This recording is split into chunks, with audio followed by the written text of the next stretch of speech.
Mark. Some people believe that everything that happens happens for a reason. I guess these people believe it is fate, God's will, karma, kismet, or whatever else that determines events. I'm inclined to believe that this is just an accident, both good and bad. Of course, we can influence things through our actions or inactions, but basically I think shit happens, whether we want it to or not. My wife Amy and I planned a trip to the beach resort of Sea Island, Georgia. We bought tickets and reserved a table. We invited her older sister Sherry to come along with her 2 children. Sherry is divorced, with children the same age as our 2, 7, and 9 years old. We often do things together because all the children get along well. I told Sherry that I would give her this vacation in hopes that she would take care of the kids for a few evenings, so that my wife and I could go on an adult outing. She enthusiastically agreed and joked with Amy about her little sister needing to get her feet in the air. We planned to travel together in our large SUV. It was about 6 hours to the beach, and I thought it would be fine for the 7 of us to spend that time in the car. We booked 2 adjoining rooms with 2 queen beds in each room. Our stay was to last 10 nights. 2 weeks before we left, Amy was called into the big boss's office and told she had to go to Jacksonville for a meeting with a client that the boss couldn't attend.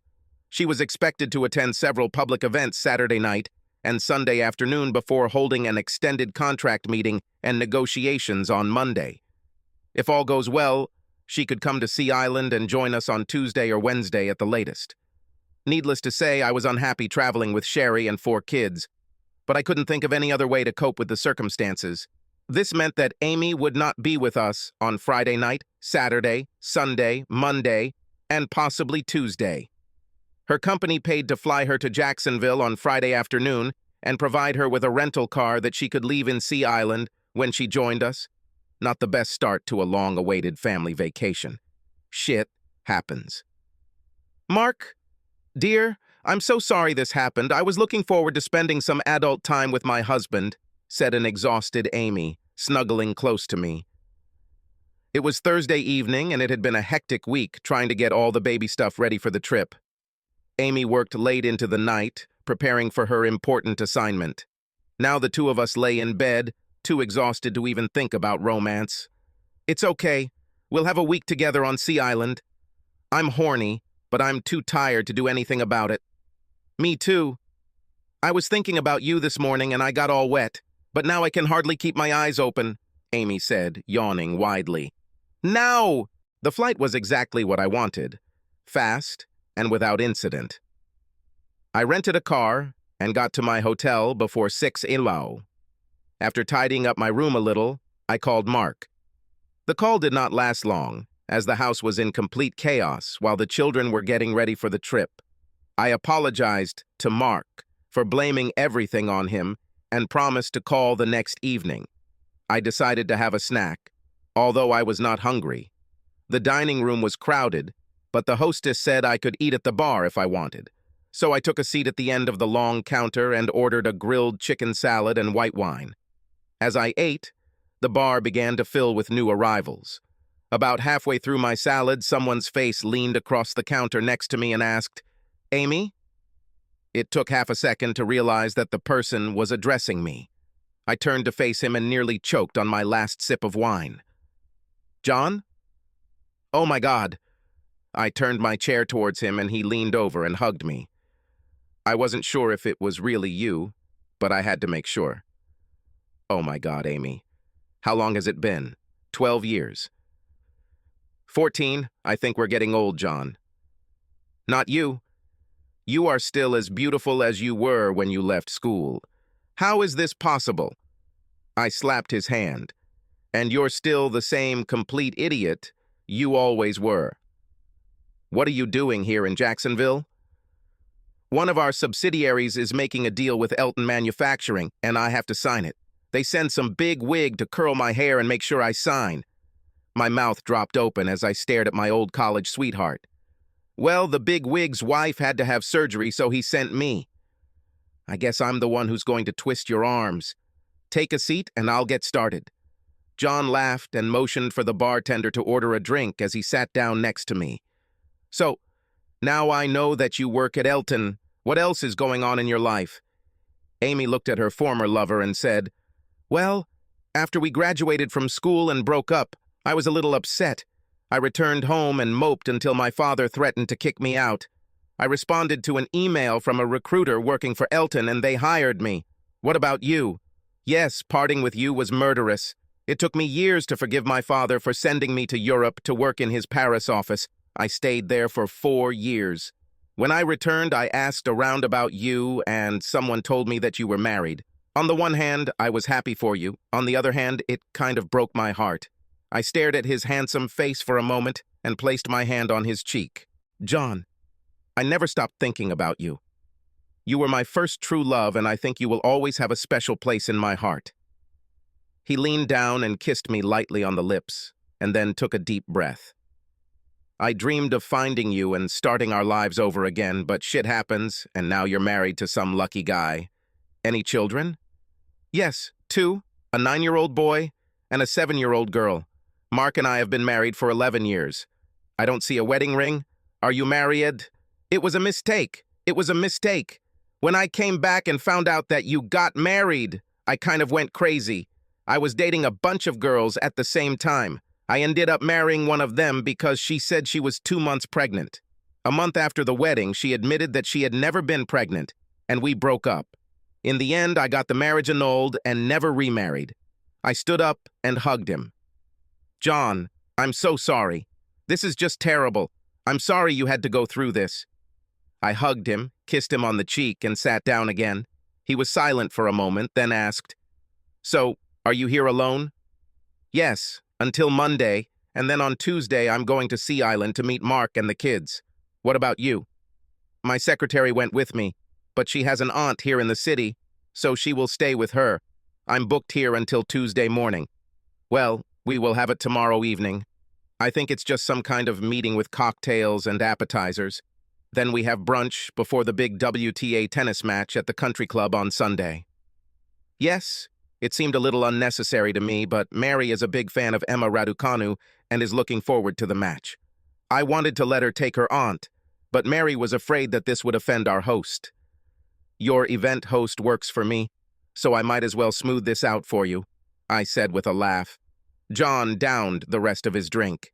Hey, they have dances in the ballroom on Friday nights. I know you used to love dancing. Would you like to try it? I paused just for a second. It would have been just dancing with an old friend. No big deal. There's nothing wrong with just dancing with John. Yes, it sounds great. Where are we going?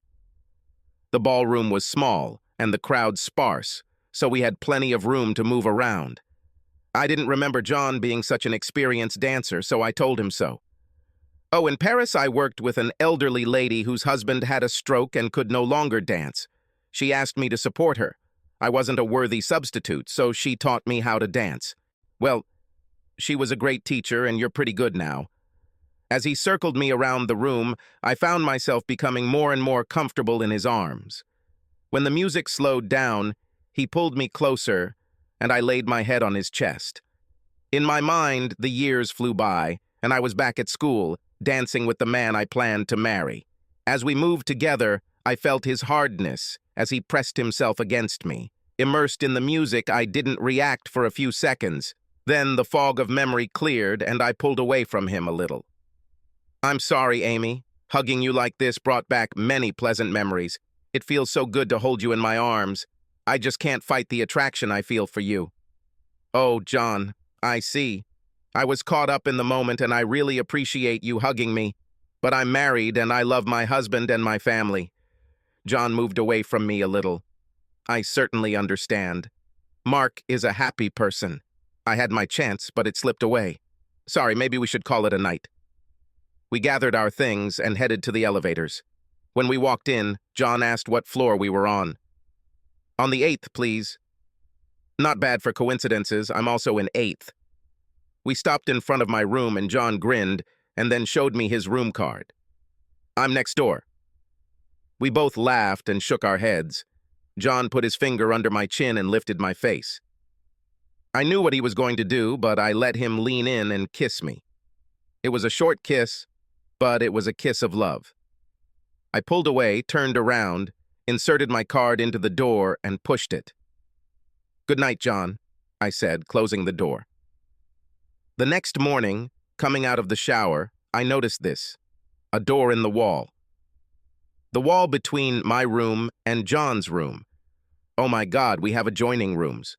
What are the chances of this happening? I quickly got dressed and decided that I would go down to have breakfast. I left my room and looked at the end of the corridor, somewhere expecting to see John coming out of his room. I found an empty table and was soon enjoying my second cup of coffee. "Is it okay if I join you?" I smiled at John. He seemed unsure of himself, as if he thought I might be angry with him.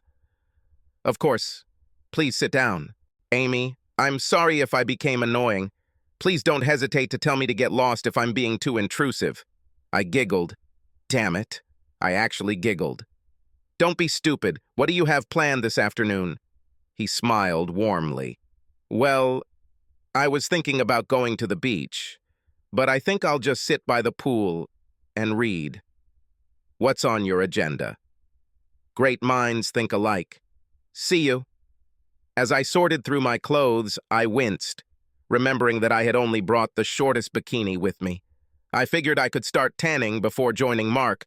I also assumed that I would be among strangers whom I would never see again. "Wow, you look fantastic in that bikini," John said, as I shed my ghillie suit. I blushed, but I couldn't help but be pleased with John's reaction. I grabbed some lotion and started applying it to my arms and legs.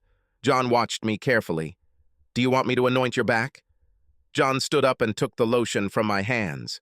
I ran my hand under my hair and pulled it away from my neck. John quickly worked over my neck and shoulders.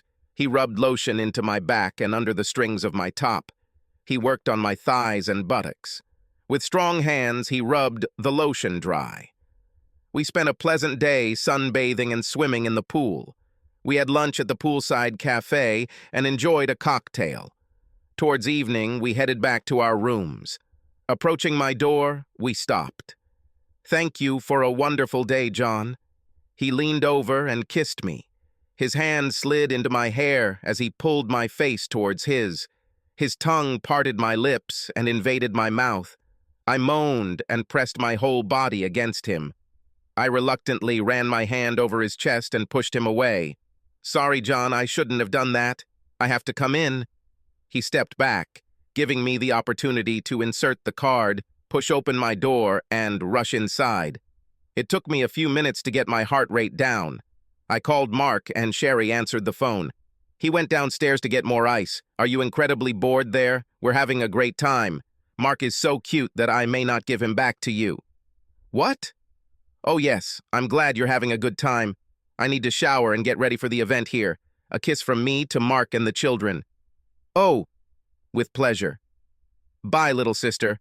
I was just packing my purse when I heard a knock on the adjacent door. I pulled back the latch and opened the door. John came into my room and asked if I was ready to go. I looked at the door, looked at John, took my purse, and we left. The icebreaker was busy, and I made sure to shake every hand that was extended to me. Besides, I had a little too much to drink and didn't eat enough.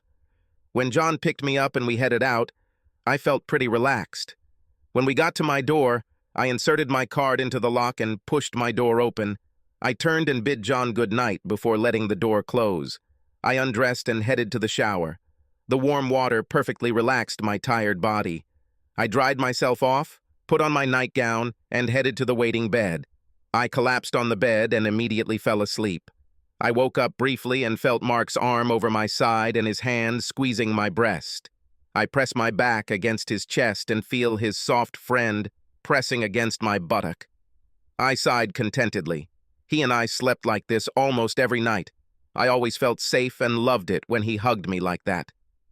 Very slowly, like dawn breaking, I became aware of my surroundings. Panic began to overtake me when I remembered that I was not in my home bed. My body tensed as I tried to plan my escape. "Easy, baby, it's me. I came over to offer you a cup of coffee for the night and found that you were fast asleep. You looked so peaceful that I just had to join you." I turned around. "John, you scared the hell out of me." "How did you get here?" He pointed to the adjacent door. Exactly the same as before. I lay there, willing my heart to slow down. My fear triggered a surge of adrenaline, and I was almost out of breath. I turned my head towards him. He smiled and reached out to stroke my face. God, you are so beautiful. I remember when we slept together. I would sometimes lie awake for hours and just watch you sleep. I studied every feature on your face so that, closing my eyes, I could always see you. His eyes told me that he meant every word he said. I sighed. John, I'm married. I can't be here with you like this. Please, John, if you love me, you must respect my marriage. His eyes studied my face for several moments. I really love you. I will never stop loving you. Amy, just let me hold you today. I promise I won't continue like this. Please, baby, let me hold you and pretend we're back together. I knew it was wrong. I knew I should have made him leave, but I wanted him to wrap his arms around me, hold me in his big, strong arms, and hold me tight. I turned to him and kissed his forehead, and then looked into his pleading eyes. John, I love you too. I love being here with you like this, but we can't let this continue. I want you to hug me. I want to feel your arms around me. It's wrong, and not what a married woman should do, but I need to be there for you. Just for this one time, for this crazy weekend. Can I trust you? He gave me his boyish smile and kissed the top of my head. He put his hand under my neck as I turned my back to him and pressed myself against him. His other arm wrapped around me and I pulled his hand to my chest. He whispered into the back of my head, Amy, my love, I could never do anything to hurt you. Thank you for letting me stay. You are completely safe with me. John was true to his word, and I had a surprisingly restful sleep. When I woke up, I was pressed against him. I heard his even breathing and smiled, recognizing his sweet, quiet snoring. In his arms, I felt warm and safe. I pressed myself against him, which made me move my butt back. As soon as I did this, I felt his hard friend poking into me. I'm not sure what made me do this. Maybe it was the old familiarity. Maybe it was the warm, fuzzy feeling of being in his arms. Or maybe it was because I was horny as hell, but I reached down. All my further actions provoked him to respond. Our sex was both gentle and hard, and we reached the peak. Wave after wave of pleasure washed over me. John hugged me tightly. Thank you, baby. I dreamed of having you again, and now you have made my dream come true. We must have fallen asleep because it was almost noon when I felt John get out of bed. Hey, sleepyhead, we need to get dressed and go to the club. The match was exciting to watch, and the club was impressively beautiful. After lunch, we wandered around the grounds and then headed back to the hotel. We had a light dinner and then went to our rooms. John came in through the adjoining door and joined me in my bed. I knew what would happen next, but we needed to talk. John, you know that I have deep feelings for you, but I love my husband and my family.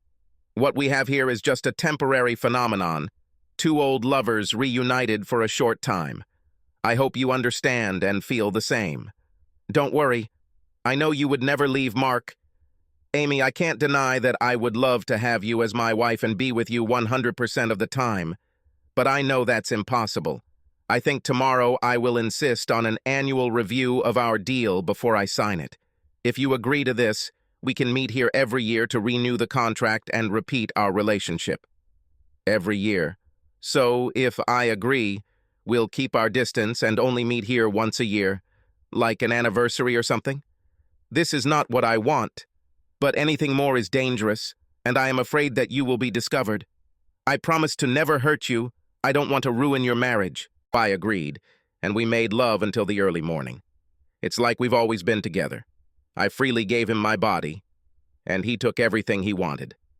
The meeting on Monday went quickly, and all the papers were signed. We had lunch, and I returned to my room. John came over and asked me to kiss him goodbye. We kissed deeply, and I held back tears as he left my room. Mark. The few days at the resort without Amy went better than I imagined. In the past, Sherry has always acted a little bitchy towards me, but not this weekend. I had a good time with her while we entertained the children. She looked great in a swimsuit, and I found myself fantasizing about her. Damn, I felt horny. We spent the entire day at the beach on Sunday, so by evening the kids were exhausted and quickly fell asleep in Sherry's room. We settled the kids in 2 beds and then decided to watch a movie in my room. I opened the bag of popcorn to share it, so she and I ended up on the same bed in my room. We drank some wine and watched a stupid horror movie that Sherry chose. As the movie became more intense, Sherry pressed herself closer to me. I hugged her protectively, and she hugged me. I felt her trembling and pulled her close to me. I looked lower and could see a fair amount of cleavage. Every scary scene made her jump, and soon her dress rode up. I lost interest in a stupid movie when I stared at my slender sister-in-law. My baggy gym shorts did little to hide my arousal. I had just begun to lift my left knee to try to hide the protruding tent of my shorts when a dramatic event occurred in the film. Sherry squealed, buried her face in my neck, and grabbed my upper body. I reacted by placing my hand on her back and hugging her tightly. My protective embrace pulled her close to my body. She grabbed me and whimpered. I patted her and she slowly loosened her grip, but kept her hand on my chest. She tilted her head back a few inches and looked up at me. I smiled at her and she lowered her eyes. Sorry, it scared me. I'm sorry I grabbed you like that. No problem, I said, squeezing her lightly and smiling. She turned her face to watch the movie but did not move away from my body. I pressed lightly to continue hugging her. I tried to stay as quiet as possible, but she pressed closer to me. Very slowly, I began to make tiny circles on her back. She responded by gently stroking my thigh. It was so gentle that I wasn't sure if she even realized she was doing it when she looked at the screen. As the film's credits rolled, Sherry turned her face to look at me. I pulled her close to me, leaned over and kissed her tenderly on the lips. She pressed herself against my chest and kissed me back deeply. My hand slid down my back. Oh my God, Mark, I want you so much that I'm ready to scream. It was rough sex, not love, just pure lust. When we both reached our peak, I tried to put some of my body weight on her while we kissed, but I just collapsed and rolled us onto our sides. Breathing heavily, I brushed a strand of her disheveled hair from her face. Sherry's eyes slowly opened, and she smiled widely at me. It was everything I hoped for. I've wanted you for so long. Mark, I'm sorry, I just couldn't stop. Me too. This is so wrong. You are my wife's sister. God, Sherry, I'm so sorry. She raised her finger to my lips. It's okay, we both just got carried away. It happened. Now we'll just have to live with it. We can't undo what we've done. It just has to remain our secret. I nodded in agreement. What else could I do? We cleaned ourselves up and opened the door connecting the rooms. The next morning, the children found us sleeping in separate beds. Now, Mommy! The children screamed when I entered our room. I hugged my children and fought the guilt I felt as I leaned in to kiss my husband. I hugged him tightly and whispered in his ear, I love you. I love you too. I'm glad you're here. We missed you. I felt another wave of guilt wash over me. I fought back my tears and put on a happy face as I turned to the children. Let me get changed and then maybe you guys can show me how to find the beach. Chaos broke out among the kids and Sherry said, Go put on your suit and we'll organize this gang. The rest of the holiday went well. I made love to Mark several times and my guilt lurked as I renewed my devotion to my wonderful husband. Mark. When Amy first joined us, she seemed a little out of it. I was worried that I had somehow warned her about what I had done to Sherry, but everything worked out and the week went well. With the exception of a few brief touches, I managed to stay away from Sherry until the afternoon before our departure. We were all at the beach, and Amy asked me to go get some fast food. She didn't want to leave and wanted the children to continue playing. Sherry volunteered to come with me, and we went back to our rooms to get my wallet and keys. As soon as we entered the room, she began to remove her cover. Faster! Take off your clothes. We can't wait too long. I couldn't resist. Everything happened quickly and hard, just as she asked. And Sherry exclaimed, Damn cool again! Damn you, why did you do that? Now I really feel guilty, I whined. Sherry laughed. Don't worry, stud. This will be our last time for a while. Now get yourself cleaned up and let's go eat. Now, a week after returning from the beach, Sherry was with us, and Mark went golfing with friends. Sherry had been there for about an hour when she suddenly said, "Okay, tell me what the hell is bothering you?" I was amazed. I tried to kick away, but she continued to look at me. I sighed. That weekend in Jacksonville, John was there representing another company. John? She looked at me intently. John Hardy, your ex-boyfriend? Yes, John Hardy. God, how? What? I mean, is he married now? Did you spend time together? Divorced, and yes, I spent a lot of time with him, I said, studying the floor. Sherry studied my face. Oh my God, Amy, you had sex. Oh my God. Speak quietly, I warned her. It wasn't planned, neither of us knew the other would be there. Shit happened. We spent the whole weekend together on everything. I tried to keep him away, but, damn it. I still have feelings for him. Tears began to flow. Sherry hugged me. It's okay. It's okay. You'll get through this. It was just one time and you'll probably never see it again. I looked at the floor and didn't say anything. I couldn't look at her. Amy, what's happened? Tell me what you did. He spent 2 nights in my bed. We made love at least 5 times, and what? What's happened? We put it in the contract. We have to renew the contract every year in Jacksonville. He and we will be together every year for 1 more weekend. I know it's so wrong. It's deception. But I wanted it. I agreed to it. Wow. Damn it, Amy. It's one thing to let a strange situation slip away from you, but quite another to plan your annual get-together. I know. It's not fair to Mark, but I want Sherry. I think if it's only scheduled for 1 weekend a year, we can stay away from each other the rest of the time. My tears began to flow and Sherry hugged me. She seemed to be deep in thought. I dabbed my eyes and tried to pull myself together. Do you really think you can limit yourself to meeting John once a year? I must. It's too much of a risk to try to see him more often. I just can't let Mark find out about this. Don't worry, sis. I'll definitely come up with something to keep Mark busy this weekend. Will you do this for me? Of course, I'll make sure he doesn't have a moment's rest, because it's only 1 weekend a year. Sherry hid her evil grin. Hey, maybe you should consider making this a semi-annual update. I smiled at her. My big sister, always looking out for me. Sherry. As I drove home, I was amazed by all the events that had led me to this moment.